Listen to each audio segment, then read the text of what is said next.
Hey there everybody, I just want to make sure that you know about some new video work that I've done. I've really put my all into this stuff, doing drawing challenges that are different from anything I've ever attempted before.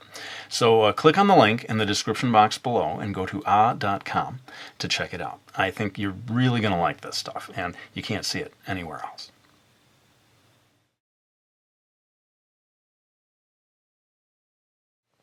Hey there everybody, it's Mark Crowley. I'm back with another How to Draw video, continuing this ongoing video on showing you a series or showing you an illustration done in real time. Now this week I want to switch to watercolors, but before I do that I'm actually tweaking a few things here.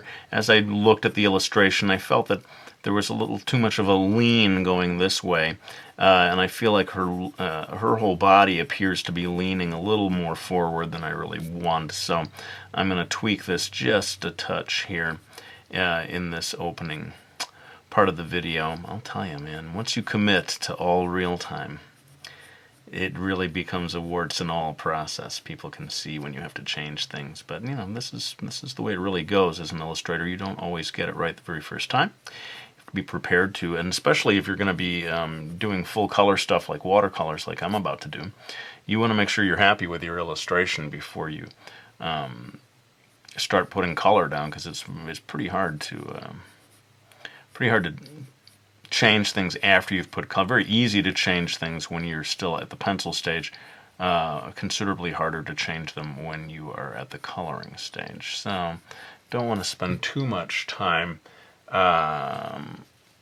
messing around with this, but I do feel like she was sort of leaning a little too far forward. It's I always struggle with actually just drawing someone standing there. It's surprisingly difficult, I find, to get a pose like this to look natural. But let's say that we've got this about as good as we need it to be. Of course, this changes where I planned to put these reflections in these puddles down here that we're going to see later on. And if I do indeed feel that she's close enough to a good standing pose, then I can commit a little bit to where the reflections are going to go in these puddles. But I'll say a word now as I'm preparing about the watercolors. I'm going to be using these Winsor Newton watercolors that are just available at art stores. I hesitate to, as you all know, talk about name brands. I know that I've got viewers all over the world and they may not have Winsor Newton where they are. I'd say just, go to your local art supply store and ask them, what are your good watercolors? And the watercolors that I use are in a tube rather than like in dried form, like in a box, where they have little squares or whatever. I don't like to use that kind of watercolor. I like it, they're in liquid form in little tubes, and then you have a tray or whatever that you can put them in to mix up colors. Anyway, let us say that we are finally done with the penciling stage. Oh my goodness, I spent 3 minutes of my watercolor video tweaking the pencils, people. It is time to move on, and I'm going to go ahead and start watercoloring in a pale blue for these distant mountains or hills or whatever we see there in the background. Now blue may seem like an odd color choice for mountains, but it does happen sometimes. If you look at photographs, mountains in the distance can take on a bluish tint, which is, I guess, what they call atmospheric perspective, that it's so far away that, mist or whatever in the air is changing the color, making them appear bluish in a way that they wouldn't if you were up close. So I am basically just going in here and going right over where I said I was going to put these trees. I still intend to put the trees there, but the way I'm going to do these trees is to make them considerably darker than the hills behind them. So rather than try really hard to go right around the edge, I'm just like sweeping right in front of them and then figuring that we'll be able to sort of blot this out later on when we come in to do those trees. And that's probably enough for that one. We want to continue, of course, over here on the other side. Not only passing in front of the trees, but going right over where the fence is going to be. All of this stuff is just my technique, rather than obsessing over filling in all the little blanks. If I'm doing a light background color like this, I'll just give myself the freedom to sweep the brush right over these areas, and again, figure that the darker colors will be coming in the middle. Now, this the one thing that I may allow myself to do in this video, I talk about real time, is allow to hit a sort of a pause button on the camera if I need to let something dry. That seems like a reasonable cheat in terms of, you know, to what degree is this all real time and live. But for now, let us try to avoid even that. I'm not going to hit the pause button. I'm coming in to do the road here. I've chosen a kind of a ochre brownish color here. And just coming in. Now, one thing that I use as a general rule is if I want things to seem closer to the viewer, I make them darker. So I'm going to try to lighten this road surface color up as we reach that background, and then let it get darker near the front, near the bottom of this image area. And as I said last week, I'm a little worried that this video in particular is going to look a little crummy at the end, because this is a base layer of color. I intend to do a lot of work on top of it with colored pencils, various tools in the following two videos, part 3 and 4, the exciting adventures of completing an illustration real time. So this is the one where I think it's gonna kind of look bad, quite honestly, at the end of this 20-minute period. But so be it. Let the people see how it really goes. Now, I'm going to go ahead and commit to a fairly bright color of green here for the grass. Kind of tricky to know how bright I want to go, but I'm just going to go ahead and jump in here, and you can kind of tweak colors like this a little bit later on, like I said, with the color pencils and so forth. Oh, a word about the paper. This is Strathmore Smooth Surface Bristol. It's thicker certainly than sort of office paper or whatever, you know, some of those drawing pad papers. And some people, I fear, have attempted watercolor on a drawing pad piece of paper that's very thin, and of course it wrinkles up and it looks terrible, and they may reject watercolor altogether based on that one bad experience that they had using it on paper that is not strong enough to withstand all that water. So if you've had that experience in the past and you're like, I tried using watercolors, but it wrinkled everything up and I hate watercolors now, try getting Smooth Surface Bristol. It's kind of almost like a card stock. It's very sturdy and thick, and I find that it holds up pretty well to watercolor. So I'm going in here and putting down a base layer of green. Now here, interestingly, I'm not sweeping over this area with the brush. I am actually picking and choosing where the green goes and then where it is hidden by the shrine. That's because this green is fairly dark and I don't want it to show through. So, but again, these are all just my techniques. Some people may have done that distant mountain in the same way and tried to paint around the contours of the fence and so forth. Everyone comes up with their own way of doing these things. And so, like I said, I will eventually be building on top of this grass, especially this foreground grass, in a pretty substantial way to make this more detailed and appear a lot closer to us. But maybe I will, even right now, commit to a little more darkness here. And then I should probably move away from doing this grass stuff and move more into watercoloring some of this other areas of the drawing, if only to give the grass a little time to dry. So that's what I'm going to do now. I'm going to switch. Maybe it's time to switch and try to do these distant trees. So I'm going to go now to a darker green. I'm using my watercolors to sort of mix the green a little darker. Of course, these trees are in what I would call a mid-ground. You know, they're not super close to us. They're not super far away. So it's a darker shade, but I'm not going to go super dark. So I'm going in here now to do these trees, and as you see, it's kind of coming right on top of that layer of blue color that I had done earlier. This is not so much a how-to video in the sense of like, oh, here's how to draw a tree, or here's how to draw a fence, or whatever. It's really more about the various illustration techniques, the order in which I do them. And again, watch here, I'm going right over the fence area. That's because I intend to make this fence a pretty dark shade of wood, and I think it'll just kind of obliterate this green tree in the distance.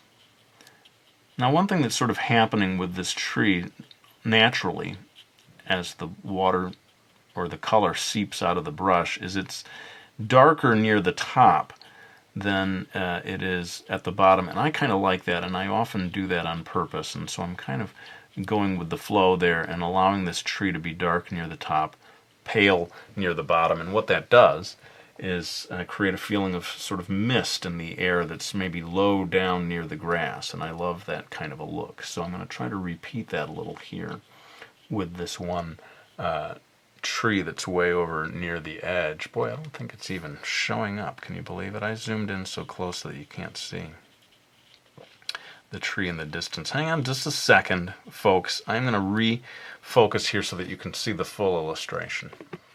All right, well, sorry about that. My first pause, really, in the process, but I promise you I didn't do anything during that pause except to refocus the camera. And yeah, my apologies. I did not have, during that whole last video, I did not have the whole frame in focus. So now, for the first time, really, you're seeing the entire illustration as I intended it to be. Such the professional I am in terms of making these videos.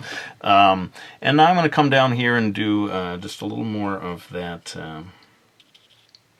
of like the trees that are in the distance. Although I guess these also should be fairly pale. Now what you can do sometimes is grab a little bit of tissue, like so, and lighten up the illustration. Maybe I'll do a little of that here, just to sort of tone it down a little bit. And yeah, I guess I should have some indication of trees, for mainly again for compositional purposes. I'm going to get some indication of trees back here on the other side of the road.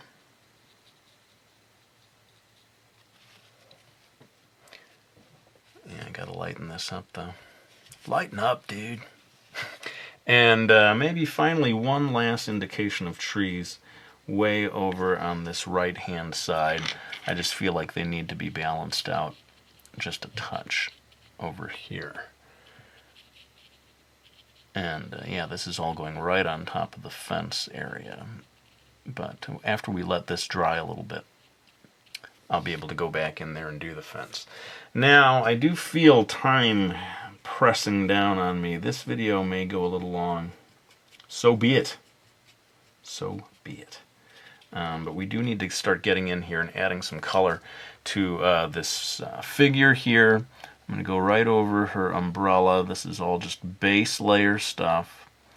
Like I said, I may add a bit more color to this figure later on, but for now I'm almost going to turn her into a bit of a silhouette. And we'll make some decisions about color later on in the process. Alright. Pretty tentative at this stage. But sometimes even during the base layer stage, I'll allow myself to go back in just a touch and maybe darken up the other side of that umbrella. Give it a little more depth. Maybe we can commit to the idea of her having dark hair. One of the reasons, I confess, why I chose an image with a character that's some distance from us is that I didn't want to have to labor over the details of her face and so forth, so as to add, yet another time-consuming aspect. You can, when you have a character that's pretty far away like this, you can get away with a lot of impressionistic stuff, kind of like what I'm doing right now, where her hair is almost blending in with the color of the umbrella. But I feel like it's time to maybe stop with this finicky coloring stuff and move right on to the shrine. And the shrine is also going to be this sort of grayish color. I'll go ahead and do this kind of the same thing that I did for her, almost go over the whole thing in a silhouetted way, before going back in to do some of the darker areas. Now, one mistake, I guess you can say, that I made is I left some of these guidelines here that are fighting against the surface of that rooftop. I really should have erased that. Gotta live with it now, though, baby. But hopefully I'll be able to cover that up a bit with other coloring tools later in the process. And, I'll just continue doing this whole thing in a kind of a washed out gray with the intent of coming back and adding a bit more form later on. I don't want this stone here to be too bright or too darkly toned, though, so I'm sort of trying to lighten that up a little bit preemptively. Now, once we've got that in place now, and we're going to let that dry, maybe it's a good time for me to move over and do this fence. And I'm a little nervous about doing that with a big, thick brush. I think I'll switch to a thinner brush to do the tones of the fence. It's going to be a brown mixed with gray, just to sort of set it apart a little bit from the colors I've been using for her and for the shrine. So I'm mixing up a sort of brownish gray here. And I'll go in and start with this first support beam of the fence. I do have to make this a certain darkness, though, because I am trying to pass in front of the, like I said, the trees and the hillside and all this stuff that I had put in there in a light way. So I'm kind of darkening this up a bit, making it strong enough to come in front of the trees behind it. This is, we're getting into the foreground, I'd say, at this stage. This fence is supposed to be considerably closer to us than those trees. And that's why I have to commit a certain level of darkness to these beams. I have to admit, painting this fence is not a lot of fun. It's just a bunch of lines, and it's not the most exciting thing to do. But I do think it adds to the composition to have the sort of horizontal movement of these fence lines. So that's why I decided to have it be part of the illustration. And as we get further away, I'm going to let this fence lighten up quite a bit. Again, atmospheric perspective at work. But over here on the left side of the illustration, we are going to need those lines to be considerably darker. So I'm sort of beefing up the color a bit and dashing in these lines. Now again, this is the base layer of color. I'm going to be able to tweak this a bit with colored pencils and so forth later in the process. Just trying to get something down there to get us started. And, a lot of the stuff that you see in the distant background, like the hills and the trees, I don't know how much more detail that's going to get. I mean, you should know as an illustrator that you're on a bit of a journey as you're working on an illustration, and you don't know how much you're going to define things. You know, like this foreground is going to be fairly defined with a lot of line work. These trees and stuff in the background, I may just sort of leave those as those washed out impressionistic tones. It sort of all depends on, as the illustration comes together, it just depends on whether I feel that they need any more definition than what they've got. Now you may look at this fence and say, well, it's looking sort of darker, less brown over on this end than what you did over there. And that's true, that as I mixed together the paint, I started to lose some of the brown. It started to go just to sort of a gray. And sometimes that will disappoint you. Other times that's sort of like a happy accident, and you're like, hey, yeah, let's sort of give some variety to this fence instead of having it all be one color. So, let me see. Boy, we're coming up on the 20-minute mark. I do feel that I need a little more work on this base layer before I let this video go.